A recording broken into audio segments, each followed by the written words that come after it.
Starting અવર English subject session, એટલે કે આજથી આપણે 12મા ધોરણનું તમારું જે ઇંગ્લિશનું સેશન છે શરૂ કરવા જઈ રહ્યા છે.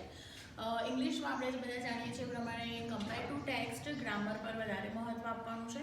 એટલે આજે આપણે શરૂઆત કરીશું ગ્રામરથી. હવે ગ્રામરની વાત કરીએ તો એમાં સૌથી પહેલાં ટેન્સીસ કે જે ખૂબ જ બેઝિક અને base of the other topics છે, એટલે કે બીજા અન્ય જે ટોપિક્સ છે તમારા ગ્રામરના, જેમાં ટેન્સ એ ખૂબ જ મહત્ત્વનું છે. જો ટેન્સ તમે શીખી શકો પ્રોપરલી તો જ તમે આગળના બીજા ટોપિક્સ ઉપર જઈ શકો. તો સૌથી પહેલાં આપણે ટેન્સીસની વાત કરીશું. હવે જનરલી જ્યારે પણ આપણને એવું પૂછવામાં આવે કે what is the meaning of tense, tense એટલે શું, તો ત્યારે આપણને એવો જવાબ મળે છે કે ટેન્સ એટલે કાળ. એક્ઝેક્ટલી ટેન્સ એટલે આપણે એને કાળ કહી શકીએ, પણ એ તો એનું ગુજરાતી કર્યું આપણે કે લાઈક ફેન એટલે પંખો, વિન્ડો એટલે બારી. But what is the exact meaning of a tense, તો આપણે સૌથી પહેલાં શરૂઆત ક્યાંથી કરીએ?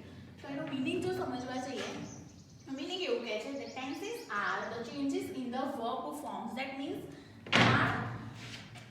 એ ક્રિયાપદના સ્વરૂપમાં થતો ફેરફાર છે. વર્બ એટલે કે ક્રિયાપદ અને ફોર્મ એટલે કે એનું સ્વરૂપ, એટલે કે દરેક કાળમાં ક્રિયાપદ જે આપણે વાપરીએ છીએ એનું સ્વરૂપ દર વખતે અલગ હોય છે. That means tenses are the changes in the verb forms which help us to know the time of an action or activity. જે આપણને ક્રિયા કે પ્રવૃત્તિ કયા સમયે થઈ છે તે જાણવામાં મદદરૂપ થાય છે. So this is the actual meaning of the tense. ફરી રિપીટ કરીએ. કાળ એ ક્રિયાપદના સ્વરૂપમાં થતો ફેરફાર છે જેના આધારે ક્રિયા કયા સમયે થઈ છે, in past, in present or in future, એ જાણવામાં આપણને મદદરૂપ થાય છે. તો આ થઈ એની વ્યાખ્યા, મિનિંગ. હવે આપણે જઈએ એના મેઇન ટાઈપ્સ ઉપર.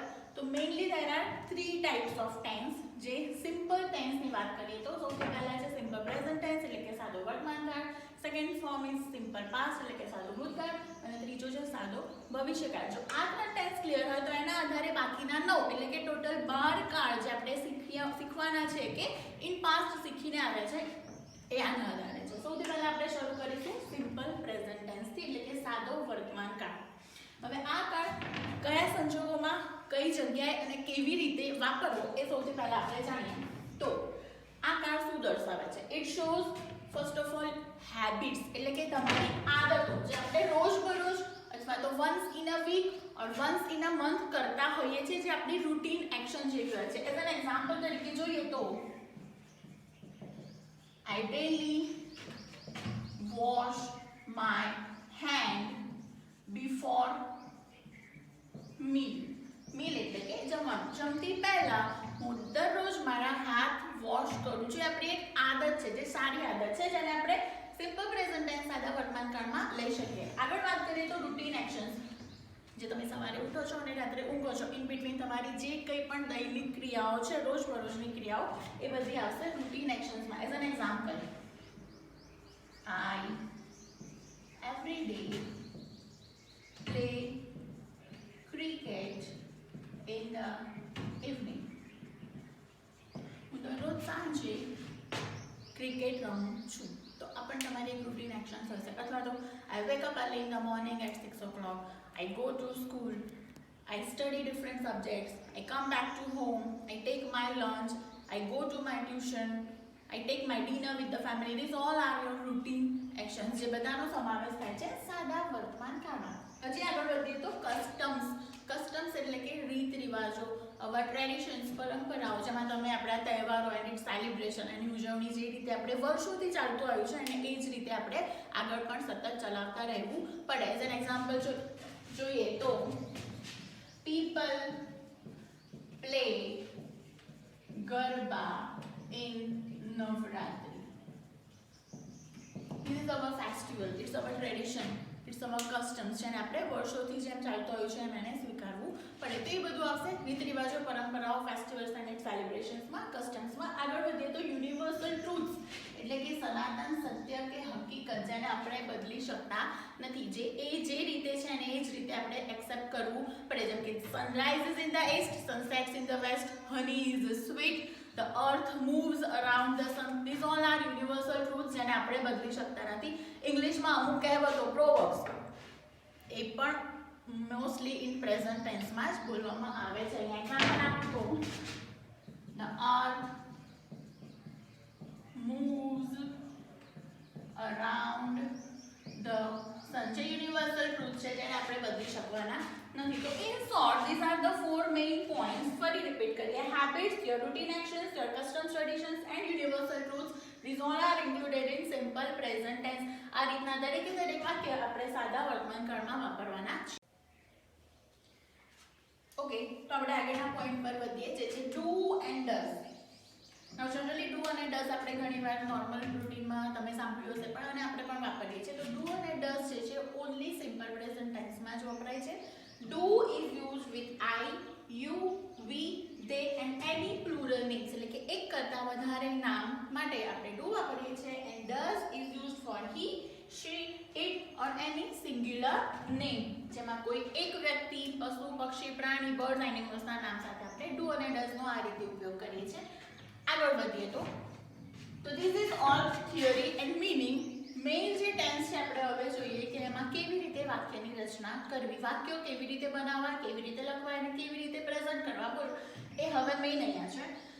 In present tense there are mainly two formula. Formula number 1 and formula number 2. સૌથી પહેલા આપણે 1 થી શરૂ કરીએ તો ફોર્મ્યુલામાં એ રીતે છે. સૌથી પહેલા સબ્જેક્ટ, જેને આપણે ગુજરાતીમાં કર્તા તરીકે કહીએ છીએ, જેમાં તમે કોઈ નામ, કોઈ I, you, we, they નું થી આપણે વાક્યની શરૂઆત કરીએ છીએ. સેકન્ડ થિંગ, એના પછી તરત જ આપણે મૂકીએ છીએ verb, that is the first verb, એટલે કે ક્રિયાપદનું મૂળ સ્વરૂપ, અને પછી આવશે ઓબ્જેક્ટ એટલે કે કર્મ, કે જેમાં આપણે પાછળનું વધેલું ઘટેલું જે સેન્ટેન્સ એમાં મૂકી શકીએ. But the main two things are subject and verb. Subject મૂકવું અને એના આધારે વર્બ કેવી રીતે મૂકવું એ અહીંયા ખાસ સમજવું જરૂરી છે. નાઉ એક્ઝામ્પલ્સ પર જઈએ આપણે ઝડપથી.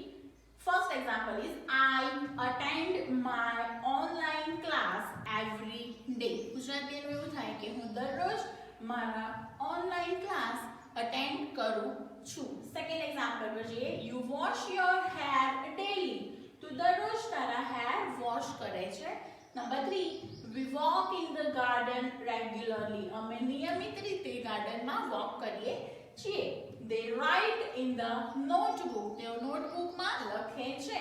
And last one, Rita and Geeta cook tasty dishes.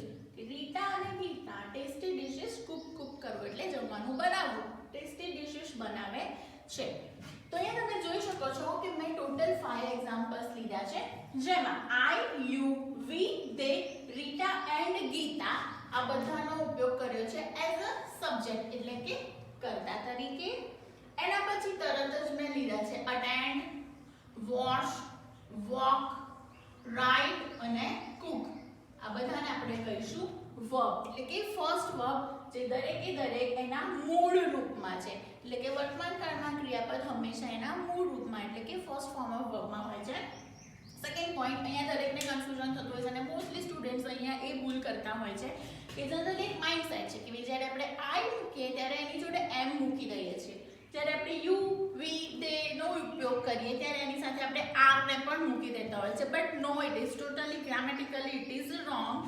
એવું કહેવામાં આવે છે કે જ્યારે પણ તમારા કોઈ વાક્યમાં કોઈ ક્રિયા સમાયેલી હોય, કોઈ પણ ક્રિયા હોય, જેમ કે અહીંયા attend, wash, walk, write, cook, આ બધી જ ક્રિયા છે જે તમે કરો છો, જે તમારા કે કોઈ બીજાના દ્વારા કરવામાં આવે છે. તો એ વખતે એ ટાઈપના વાક્યમાં તમારે ક્યાંય ઇઝ એમ કે આરની જરૂર હોતી નથી. ઇન ધ સેન્સ, કહેવાનો મીનિંગ એ થાય કે જ્યારે તમારા વાક્યમાં કોઈ ક્રિયા છે, then there is no need of is am or are. But કોઈ વાક્યમાં ક્રિયા નથી સમાઈ, then you can use is am are. As an example હોય તો મારે એમ કહેવું હોય કે હું એક ટીચર છું. આ વાક્યમાં કોઈ ક્રિયા નથી તો હું અહીંયા યુઝ કરીશ એમ. કેવી રીતે? I am a teacher. તમે વિદ્યાર્થી છો. You are a student. કેમ કે અહીંયા કોઈ ક્રિયા સમાઈ નથી. ક્લાસરૂમની બહાર એક સાધન છે, તો that is a car out of the class. તો અહીંયા કોઈ ક્રિયાની વાત થઈ નથી એટલે આપણે અહીંયા is am અને are ને એક મૂળ ક્રિયાપદ તરીકે વાપરીએ છીએ. બટ આ દરેકે દરેક સેન્ટેન્સમાં કર્તા દ્વારા કોઈ ને કોઈ ક્રિયા કરવામાં આવી છે, એટલા માટે અહીંયા ક્યાંય is am અને are ની જરૂર હોતી નથી. જો તમે એને એવી રીતે લખો, I am attend my online class every day, એ લખો તો એનાથી એનો મતલબ નથી બદલાતો. But grammatically it is totally wrong. You will not get any single mark in your exam. તો આ અહીંયા ખાસ ધ્યાન રાખવાની બાબત છે. આ વાત કરી આપણે I, you, we, they and plural names ની. હવે આગળ વધીએ ફોર્મ્યુલા નંબર 2 પર, જેમાં થોડા ચેન્જીસ છે. ઇન ફોર્મ્યુલા નંબર 2 જ્યારે આપણે he she it or any singular name થી વાક્ય બનાવીએ છીએ ત્યારે આપણે થોડા ચેન્જીસ કરવાના છે. કેવી રીતે? તો જ્યારે તમે સબ્જેક્ટ તરીકે he she it કે કોઈ પણ એક નામ, પછી વ્યક્તિ હોય, કોઈ બર્ડ હોય, કોઈ એનિમલ કે કોઈ પણ નામ હોય, ત્યારે ક્રિયાપદની પાછળ તમારે કમ્પલસરી s es અને ies લગાવવું જરૂરી છે, which is very compulsory. જો તમે એને એવી રીતે નથી લખતા then it is again grammatically wrong. હવે જ્યારે SES અને IES ની વાત કરીએ તો સૌથી પહેલા બિફોર એક્ઝામ્પલ્સ આપણે એના નિયમો સમજવા જરૂરી છે કે કઈ કન્ડિશનમાં ક્યારે આ વર્ડ્સ લગાવવા. સૌથી પહેલા આપણે વાત કરીશું યુઝ ઓફ ES ક્યારે આવે. તો as I have said before, મેં તમને પહેલા પણ આ રૂલ સમજાયેલા છે, પ્રમાણે આપણે આગળ વધીએ તો ES is used with the word, એવા શબ્દ સાથે ES વપરાય which ends with, જેનો અંત એટલે કે લાસ્ટ લેટર હોય O, X, double S, CH, TH અને SH. It is very easy to remember અને યાદ રાખવું બહુ જ ઈઝી છે. O, X, double S, CH, TH અને SH થી કોઈ લેટર ફિનિશ થતો હોય, એન્ડ થતો હોય તો એની પાછળ તમારે મૂકવાનું છે ES. મેં તમને પહેલા પણ કીધું હતું કે આ જે નિયમો આપણે જોવાના છીએ એ તમને બે જગ્યાએ મદદરૂપ થશે. એક તો ઇન ટેન્સ એટલે કે તમે જ્યારે વર્બ ફોર્મ્સમાં ચેન્જીસ કરશો ત્યારે પણ, અને જ્યારે સિંગ્યુલર ટુ પ્લુરલ ફોર્મમાં એનું રૂપાંતર કરવાની વાત આવે, જે તમારે એક્ઝામમાં એક પેરેગ્રાફ આવે છે કન્વર્ટ ઇન્ટુ પ્લુરલ ઓર કન્વર્ટ ઇન્ટુ સિંગ્યુલર એક પેરેગ્રાફ, એ વખતે પણ તમારે આ જ સેમ રૂલ્સ ધ્યાનમાં લેવાના છે. તો અહીંયા મેં દરેકનું એક એક્ઝામ્પલ આપ્યું છે. સૌથી પહેલા O થી લઈએ તો મેંગો. આપણને બધાને ખબર છે કે મેંગોનું બહુવચન મેંગોઝ થાય, but the rule is last letter O છે એટલા માટે આપણે મેંગોનું મેંગોઝ કરીએ છીએ. This is the rule. Box, boxes, class, classes, watch, watches, bath, bathes, આ બધી ક્રિયાઓ છે.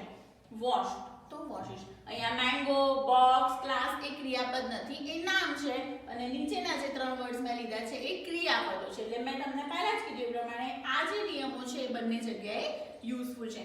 તો આ વાત થઈ યુઝ ઓફ ES. આગળ વધીએ.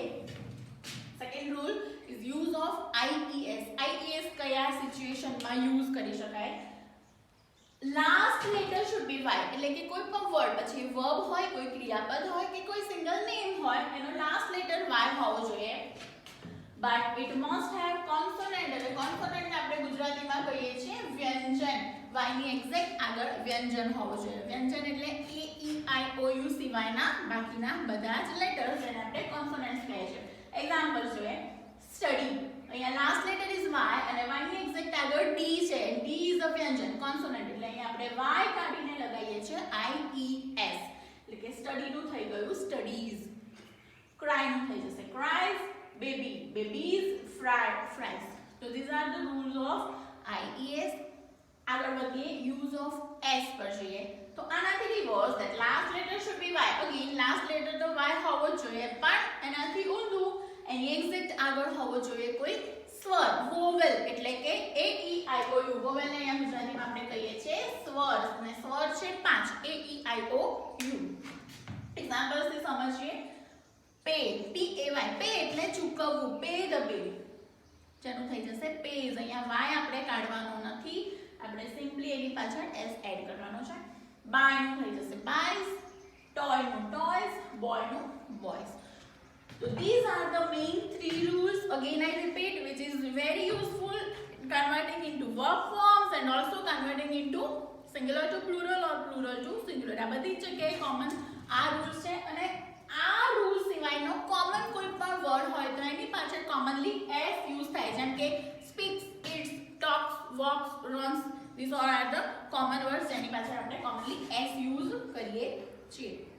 તો આ ત્રણ મેઇન રૂલ્સ ના સમજ્યા પછી આપણે he she it અને કોઈ સિંગ્યુલર નેમ સાથે એક્ઝામ્પલ સમજી લઈએ. તો અહીંયા જો મેં એક્ઝામ્પલ્સ લખ્યું છે પ્રમાણે he writes very well in note. તે નોટમાં બહુ સારી રીતે લખે છે. આગળ she sings a melodious song. melodious એટલે મધુર, sweet song. તે સુંદર મધુર ગીત ગાય છે. Number 3, it flies very high in the sky. તે આકાશમાં ખૂબ ઊંચે ઉડે છે. And last Anita draws a nice painting. Anita ખૂબ જ સારું પેઇન્ટિંગ ડ્રો કરે છે. તો તમે અહીંયા ડિફરન્સ જોયો હશે આ એક્ઝામ્પલ્સમાં અને આ એક્ઝામ્પલ્સમાં. Here I used only main form of verb, no is MR, no SPSIS. અહીંયા પણ સેમ મેં હી શી કે સિંગ્યુલર નેમની સાથે ક્યાંય is વાપર્યો નથી બીકોઝ મેં તમને પહેલા જ કીધું કે વાક્યમાં જ્યારે ક્રિયા હોય then there is no need of is MR. એ જ વસ્તુ અહીંયા પણ લાગુ પડે છે. પણ એક નવો પોઈન્ટ છે અહીંયા આપણે સમજ્યા આ rules which is very important. તમે he write very well in note લખશો તો સામેવાળો સમજી તો જશે કે તમે શું કહેવા માંગો છો, but grammatically it is totally wrong. તો અહીંયા ક્રિયા as a subject he, she, it અને Anita as a singular name. એના પછી તરત જ આપણે ક્રિયાપદ લીધા છે મેઇન ફોર્મમાં અને એની પાછળ આપણે s es અને ies no according to the rules જે આપણે સમજ્યા એના પ્રમાણે આપણે આ લગાવ્યું છે. ઓકે, તો this is all about the simple present tense.